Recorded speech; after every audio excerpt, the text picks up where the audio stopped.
Welcome back to the workshop, everybody. So glad you could be with me here today. Walter here at the workbench. Just playing around making some shavings with my ECE wooden hand planes. And I got to thinking, it's a little chilly out here. I keep my buildings at about 55 degrees constantly to keep out moisture, keep everything on an even temperature. Because the big problem we have with heating our shops is if you go from an ice cold building and first thing in the morning and then you put in some sort of a kerosene heater or a propane heater that's not vented, where do you think all those gases and the moisture in the gas is going? Straight to your tools, right to your cast iron tabletops if you have power tools, or your steel shafts on your tools or on your clamps. It's going right for the coldest stuff that you have. So, the best way to be warmer in your workshop is like my master used to tell me. He said, if you're cold, work harder. I said, thanks a lot.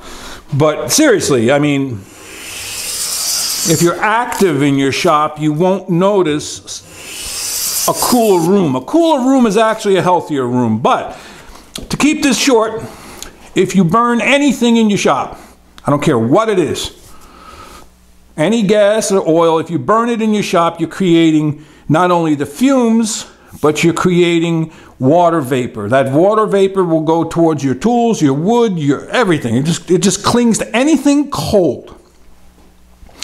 Then you're breathing in the gases that it creates. In addition to that, the flames will take any vapors in the air, be it chlorine from some sort of chlorine solvent, be it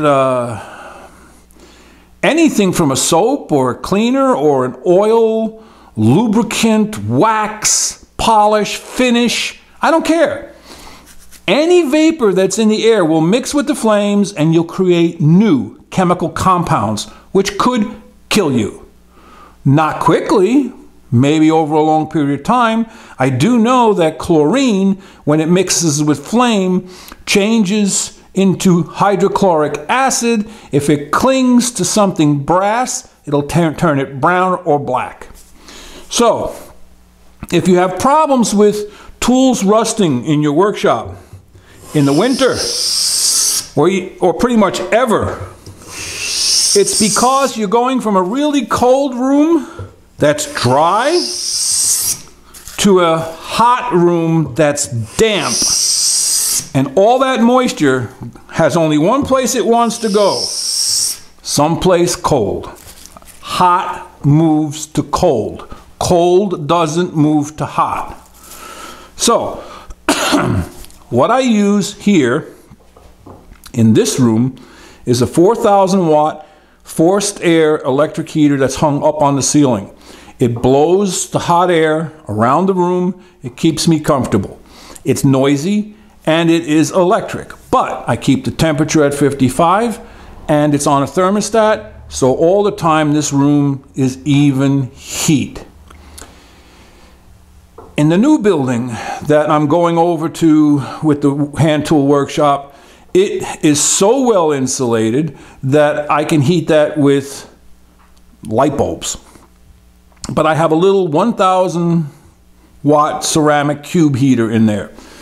It too has a fan, so what I'm looking for now is something quiet, something silent at about 1,500 watts.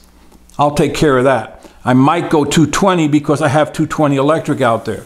When you go 220, it draws less amps, and so you have less actual energy that is required to do the same task. It's a little cheaper. In the big building, the first year I had a propane torpedo blower, you know, the one of those, and the noise was impossible, and the dust in the air when I had machines out there, it just was not a safe environment, but it made heat. It also made a lot of water vapor in the air, and that would just rust my tabletops and my machine spindles and everything. You had to constantly clean and polish and oil everything. That's gone. I put in a sealed unit, natural gas, out there. I can't bring natural gas into this room because I have really no way to vent it. If I did, I'd have one of those little wall hung units, but I don't. So the electric works fine in here. And then the electrical work fine in the other building because I can't bring natural gas in there. Well, I shouldn't say can't. Would require digging a trench and pulling some pipe. And that's building code and all that other stuff. Optimally, it would be nice to have a wood stove, but they're against the law. Here in Pennsylvania, where I live, you cannot, by building code and by insurance code, install a wood burning or coal burning device in an outbuilding. Yes, thousands, maybe millions of people have them. But when they go to sell their house, they have to tear them out. Maybe they don't care at that point. That's fine. But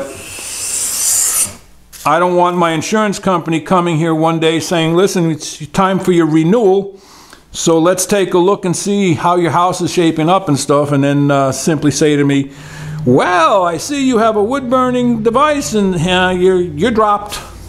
They'll drop you like a stone in the ocean. So that's about it for today.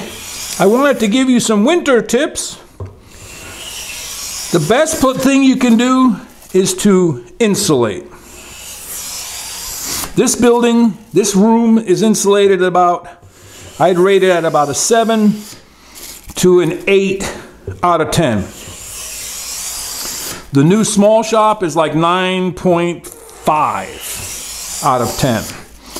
The big workshop is also up around 9 out of 10.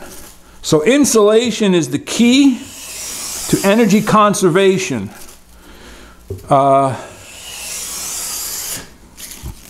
Sometimes it gets, expensive, but if you're looking at it as a long-term investment, it's worth it. If you're just looking at a 1 to 2 year commitment to the building, then the best thing to do is just find yourself the best, cleanest, driest form of heat you can and be safe.